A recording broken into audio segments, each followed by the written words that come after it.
नमस्कार दोस्तों, स्वागत है आपका मोटिवेशन से भरी इस दुनिया में।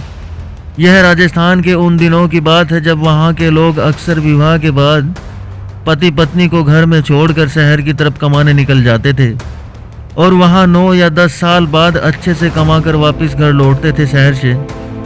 एक बार की बात है, एक शंकर नाम के युवक ने विवाह के 2 साल बाद प्रदेश जाकर व्यापार करके पैसा कमाने की इच्छा पिता से कही। पिता ने स्वीकृति दी तो वह अपनी गर्भवती पत्नी को छोड़कर माँ बाप के जिम्मे छोड़कर व्यापार करने चला गया। शंकर ने प्रदेश में खूब मन लगाकर मेहनत की और हर महीने चिट्ठी के द्वारा दोनों तरफ से सकुशल हाल खबर मिल जाया करती थी। शंकर 17 वर्ष तक शहर में ही रहा अपनी मेहनत के दम पर। अब शंकर बहुत अच्छा धन कमा चुका था। अब शंकर अपने गांव अपने परिवार के पास वापस लौटना चाहता था। अगले ही दिन शंकर ने अपना सामान पैक किया और ट्रेन पकड़ ली। गांव जाने से पहले ही शंकर ने पत्नी को पत्र लिखकर अपने आने की सूचना दे दी थी।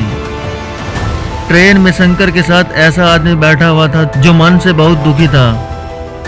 शंकर ने उसकी उदासी का कारण पूछा तो उसने बताया कि इस देश में ज्ञान की कोई कद्र नहीं है। मैं यहाँ ज्ञान के सूत्र बेचने आया था पर कोई लेने को तैयार नहीं है।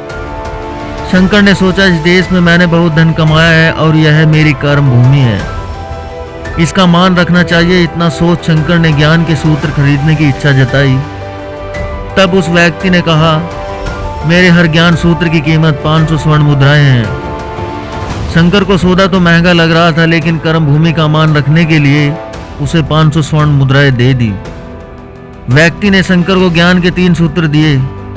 पहला सूत्र, कभी कभी आंखों से सीखा हुआ भी सत्य नहीं होता, यानी देखने के बाद हम जैसा सोचने लगते हैं असल में वैसा होता नहीं, इसलिए ऐसे वक्त में धैर्य बनाए रखें। दूसरा सूत्र, जिंदगी में कोई भी बड़ा कदम उठाने से पहले, कोई भी बड़ा फैसला लेने से पहले या कोई भी बड़ा कार्य करने से पहले एक बार शांत मन से कुछ देर विचार करना चाहिए। तीसरा सूत्र, जिंदगी में कभी भी क्रोध में आकर कोई भी फैसला नहीं लेना चाहिए। शंकर ने ये तीनों सूत्र अपने मन में बैठा लिया और अपनी किताब में लिख लिया। 3 दिनों की यात्रा के बाद शंकर रात्रि के समय अपने गांव पहुंचा। उसने सोचा, इतने सालों बाद घर लौटा हूं तो क्यों न चुपके से बिना खबर दिए सीधे पत्नी के पास पहुंचकर उसे आश्चर्य उफाड़ दूं। घर के द्वारपालों को मौन रहने का इशारा करके शंकर सीधे अपनी पत्नी के कक्ष में गया तो वहां का नजारा देखकर शंकर पांव के नीचे से जमीन खिसक गई। पलंग पर उसकी पत्नी के पास एक युवक सोया हुआ था।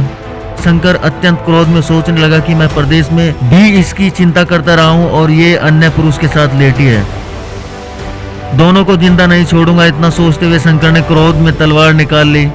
वार करने ही जा रहा था कि उतने में ही उसे 500 स्वर्ण मुद्राओं से प्राप्त ज्ञान के 3 सूत्र याद आए। इतना सोच शंकर ने धैर्य से काम लिया और शांत मन से विचार किया। शंकर ने तलवार पीछे खींची तो एक बर्तन से टकरा गई। बर्तन गिरा तो पत्नी की नींद खुल गई। जैसे ही उसकी नजर अपने पति पर पड़ी वह खुश हो गई और बोली, आपके बिना जीवन सूना सूना था। खुशी पत्नी के चेहरे पर साफ झलक रही थी। इंतजार में इतने वर्ष कैसे निकाले हैं मैं ही जानती हूँ। शंकर तो पलंग पर सोए पुरुष को देखकर कुपित था। पत्नी ने युवक को उठाने के लिए कहा, बेटा जाग, देख तेरे पिता आए हैं। पत्नी के इतना बोलते ही शंकर सुन्न हो गया। युवक उठकर जैसे ही पिता को प्रणाम करने झुका, सर की पगड़ी गिर गई, उसके लंबे बाल बिखर गए। सेठ की पत्नी ने कहा, स्वामी ये आपकी बेटी है। पत्नी बोली, पिता के बिना इसके मान को कोई आंच न आए, इसलिए मैंने इसे बचपन से ही पुत्र के समान ही पालन पोषण और संस्कार दिए हैं। यह सुनकर शंकर की आंखों से आंसू बह निकलती है। पत्नी और बेटी को गले लगाकर सोचने लगा कि यदि आज मैंने उस ज्ञान सूत्र को नहीं अपनाया होता तो जल्दबाजी में कितना अनर्थ हो जाता। मेरे ही हाथों मेरा निर्दोष परिवार खत्म हो जाता। तो देखा दोस्तों, ज्ञान के वो तीनों सूत्र शंकर की जिंदगी में कितना काम के साबित हुए।